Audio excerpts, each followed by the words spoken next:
Joining me here on the Rich Eisen Show is a novelist. I'm holding up his new novel, Flipping Boxcars, the brilliant Cedric the Entertainer. How are you, Ced? What's up, brother? What's going on, man? How are you?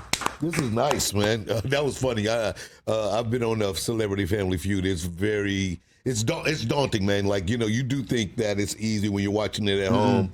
But I won, so I don't know. Steve didn't bring me up. I walked out of there with a bag, baby.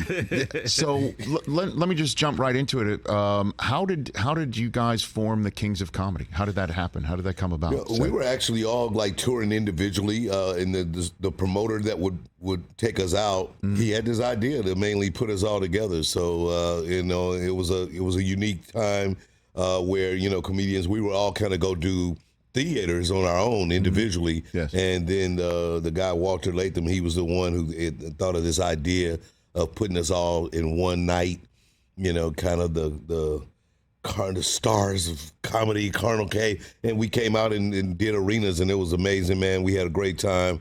We ran that tour for like 3 years, and then we shot the movie. So we were out on the road before people even knew about it. So 3 years you were touring together. Yeah. And did you meet anybody for the first time due to this tour? No. I knew all those guys individually, because it's a small community. So DL and I, we had been on a tour before. Steve and I had been friends for many, many years. Plus, we were doing the Steve Harvey show at that time. And then Bernie Mac was, he was everybody's favorite comedian, even, all the comics favorite comedian at that time anyway. So it just worked out that, we all were able to lock in and go together. So how did Spike get involved?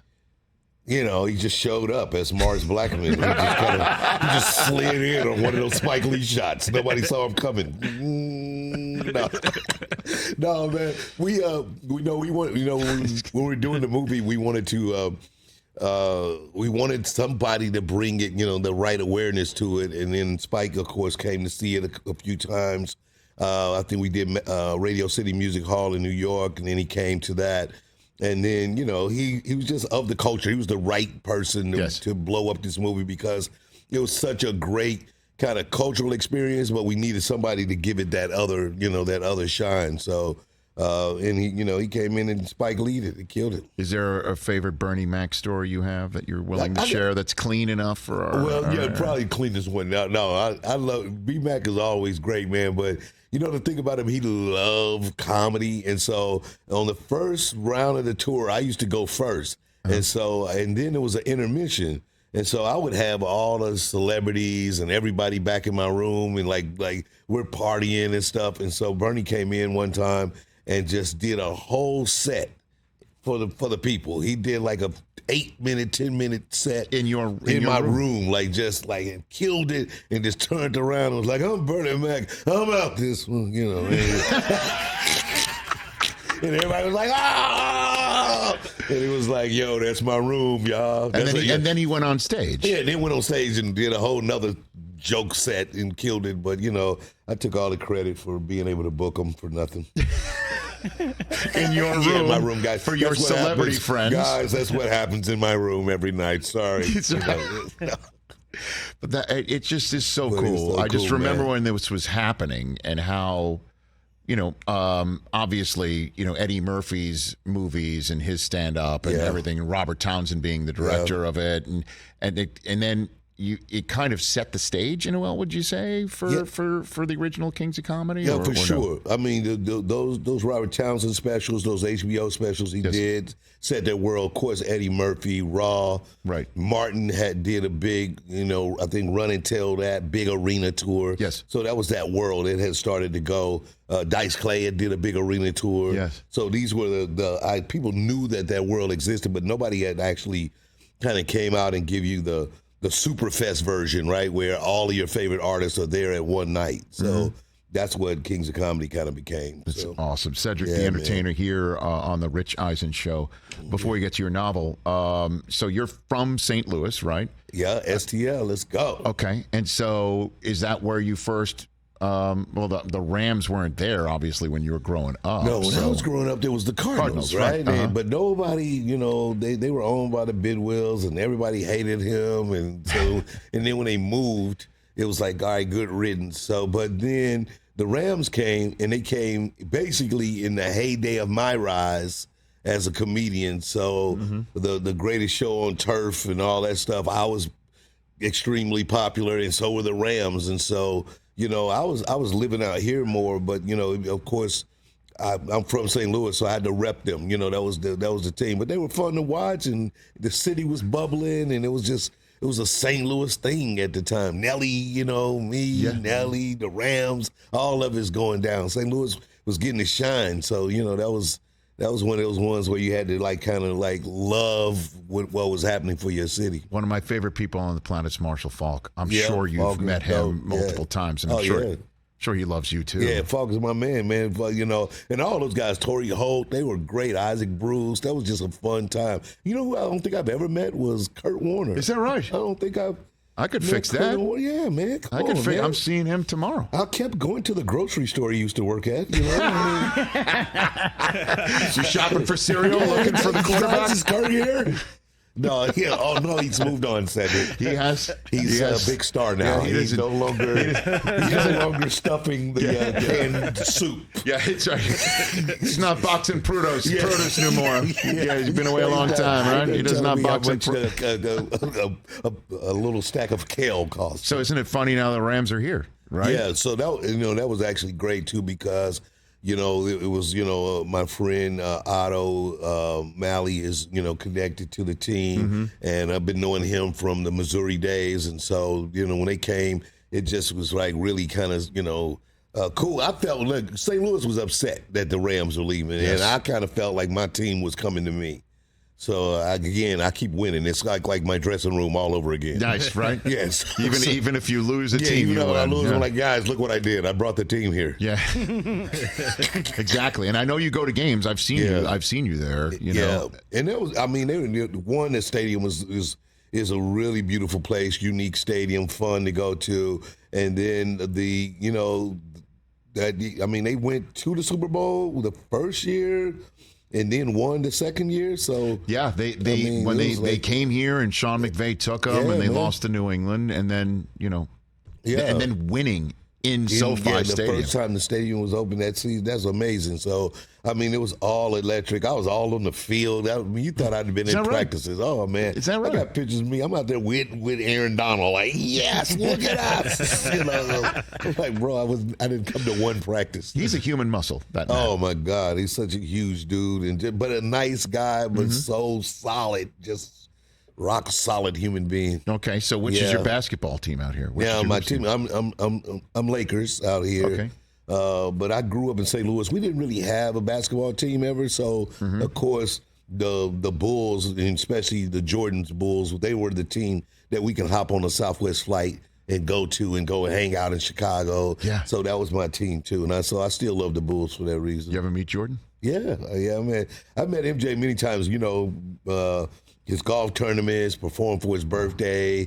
You know, it's always around Super Bowl time. So. What do you mean you performed for his birthday? So he would have these birthday parties where, you know, you go up and you have a good time. I remember it was a classic Jordan thing, man. I walked out with some Adidas shell toes on, man. I mean, and he lit into me. I'm there to tell the jokes. And he like, what you doing, man? I said, huh? I didn't even know what was going on. I was like, you didn't think about it? I didn't even realize it because, you know, I was wearing a suit. And I was like, you got basketball shoes. They don't go well with suits. But the shell toes, they kill the suit, man. I'm more about style, bro. So let me get this straight. So he hires you to perform for his birthday and make everyone laugh. Yeah. You come out in the wrong shoes, and he starts heckling you. Oh, man, killing me. And I didn't even know why he was upset. It did not happen. I couldn't figure it out. Until he was like, what's with them shoes? And I was like, oh. I was like, oh, well, I wear a size 13. Nice. We can fix that easily, guys. Just send a bunch of shoes. I'll figure it out. That's right, yeah. Then we won't have this problem again. This issue won't be. It's his fault. It is his fault. You need to be better. Yes. Cedric the Entertainer here on the Rich Eisen Show. All right, let's talk about this book. Where did you come up with the idea of just saying, you know what, I want to write a novel? Where did this come from? You know what, I was I used to have all these like ideas about my grandfather. I never met him. My mother's father was somebody that when she described him, I felt like I had a lot of his characteristics. So this was interesting, in a family, family lore. You kind of hear like he was a, businessman. He was an entrepreneur. He was a bootlegger, gambler. And so I started to have all these machinations about who he was. And so it started out with me trying to write a series, like a Boardwalk Empire kind of thing. Sure. And then the opportunity to do the long form novel. The publishers at HarperCollins loved the idea, and so we got together and wrote this book, man. And so I love the fact that I'm able to kind of tell this story about a family member, and at the same time, put this fictional tale around it. And so it just gave me the creative license to kind of imagine what his life was like. And so it's very proud of it, a lot of fun, totally out of my wheelhouse. So it took a little bit, to get it done, but I'm loving that book, man. Nothing's better than just being able to put this on your shelf and it is done. And, and now, whatever comes of it, you can do another one if you want. I mean, you could keep going, and no one can. That's like they always say in the NFL, no one can ever take this away from you, as if there is literally somebody out there trying to physically remove something from you. But this is the truth. No, that's what's really special about it. And I wrote it, with this idea that he is a living character in my mind. So millions of stories, a lot of ways to go with it. Even in this book, I ended it with like 3 cliffhangers. So it makes you want to go like, what else happened there? Or what happened to this story? And, and I believe that that's, how life is, like everything's not buttoned up in a little button at the end of 30 minutes, like on sitcoms. So, right. So you did some research, or just your own memories of your family for this sort of thing? We did a lot of research to kind of make sure that we were tonally right, because it's based in the 1940s. And so we wanted to have like the world right, what was going on at the time. My uncle shared a lot of stories about his dad. My mother's, the stories that she would share with my sister and I, we would just recall those. And then we had to do some research of, I based it in Caruthersville, Missouri, where I grew up. It's even a smaller town, about 100 and maybe 80 miles from St. Louis. And so it is a small town in the Boot Hill of Missouri, Riverboat City. And so we wanted to kind of get the whole texture of what was right around there and what people had to deal with. So we did a lot of research in that area. Cedric the Entertainer, a few more minutes left with him right here on the Rich Eisen Show. Okay, so we just had Deion on before. Right. And it was kind of funny. He was supposed to be on right before you, and we spent a few minutes before the show getting technically all set up so that we could connect the two of you. Because I imagine you've met him and hung out with him as well. Man, of course, back in his prime days, he was a superstar, but I've been knowing him many years, man. And, just really so proud of just, not even just the wins of what he's doing at Colorado, but really how he's leading the culture from when he was, at Jackson State. That kind of manhood, that leadership is something that we don't really see in our communities. This was, I wouldn't, he's not a civil rights leader, but you liken him to me at this day to the Martin Luther King, like someone whose his voice, his intent and purpose, the way that he is, helping these young folks really identify not as winners of the people on the field, but winners as human beings in the life. And it's just great to see somebody be so vocal and so assured of themselves. And then dominant about it and then unapologetic. So, but not, he even said that today, which I love. He was like, people come for him, but he was like, I'm not coming for nobody. Yes. Like, so when people feel like his braggadocious or his gravitas is too much, then that's their opinion. That's not his opinion. I'm just me, right? So I love that. I love that people can misconstrue the fact that you're assured and you're positive and you stand on your strength. Somehow that's offensive to them. Well, deal with yourself. Now, don't deal with me. That's on you, buddy. When he said that earlier, about 40 minutes ago, I responded by saying, I'm like, when are people going to learn? Because it's not like he hasn't been on camera. And he's been on the scene. He was even saying his first Sports Illustrated cover, he was wearing a hat and glasses. Yeah. 1989. I mean, this is 2023. So it's like, how many times is he going to be either underestimated or misconstrued? And obviously he's not perfect. I mean, none of us are in this world. But he also told me, in something that you just said earlier, that he told me many times when we worked together at NFL Network, we spent a ton of time together, is that when he went to Florida State, it was the first time he ever saw a grown man shave. He'd never grown up seeing another man shave. And so he has that. That's what he's bringing to the equation when he sees kids and he has kids in and he's coaching these kids up. It's truly his experience growing up in Fort Myers, now writ large as a coach of a program that's winning 2 games. I teach one of my adult cousins how to fold his money. Like, it's little things that you realize people just don't have. Like, and so that's really great, man. And then you don't want him to bring the curl back from the Must Be the Money video. That's what be like Ice Cube. I'm thinking about getting that curl back. That's a different Deion right there. Now that would be great. That's another thing too, is that he hit 533 in the World Series. He sang "Must Be the Money." Yes. He's an SNL host. I mean. Oh, the helicopter ride from the baseball game to come on, man, that's legendary stuff, man. You got to give it up for that dude, man. I know. It's funny. Like, one year we went to the Pro Bowl when it was in Fort Lauderdale. Was it not in Hawaii? It was in Fort Lauderdale, and we're going to practice, and he goes, as we get to the stadium, he says, I feel like I've been here before. And I'm like, yeah, Deion, we just passed the old Yankees facility where you did spring training. Yeah. And he forgets sometimes. We forget sometimes. I mean, he's prime. And he's perfect for this show because you can't curse on this show, and I don't know what those curse words. Gosh darn, he be saying bull junk, bull junk, bull java. You be like, what are these curse words you're using, Deion? God bless you. Yeah, gold darn, darn. I was like, okay, he mean that. He was emphatic. Fantastic. Now, TJ, man.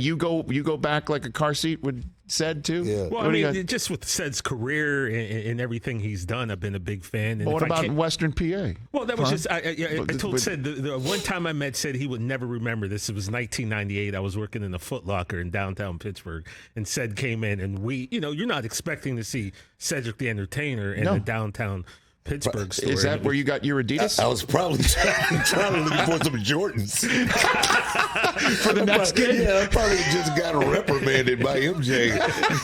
I got to go to this Foot Locker. Hey, my brother, you got some J's in there, man. No. We got size 13. Size 13, my man. Thank you so much. It's an emergency. Maybe that's it. Put these in the box. I'm gonna wear them out. It could be that.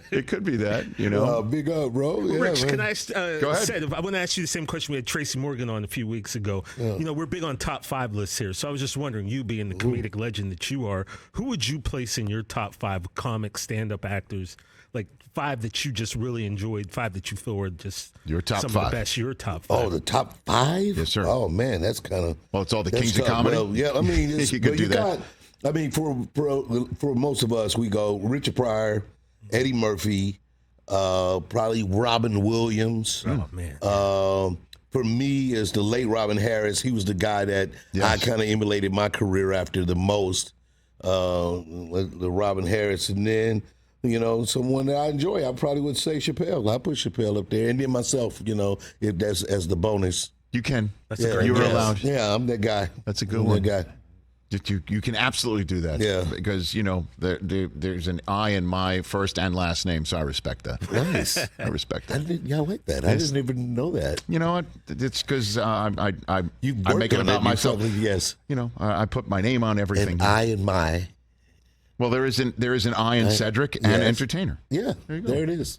Well done. Whoa, so good. And there's 2 eyes in flipping. Yeah. There we go. Flipping Boxcars. How about that, huh? Not need to buy a vowel at all. Where all books are sold right now. It was published this very week. Flipping Boxcars. Yeah. Cedric the Entertainer. Great to see you. Please come back anytime. Always, man. Thank you, brother. Absolutely. This was a blast. Let's wrap up this show in a moment. Get you ready for a big football and sports weekend. Cedric the Entertainer right here on The Rich Eisen Show. Yeah, man.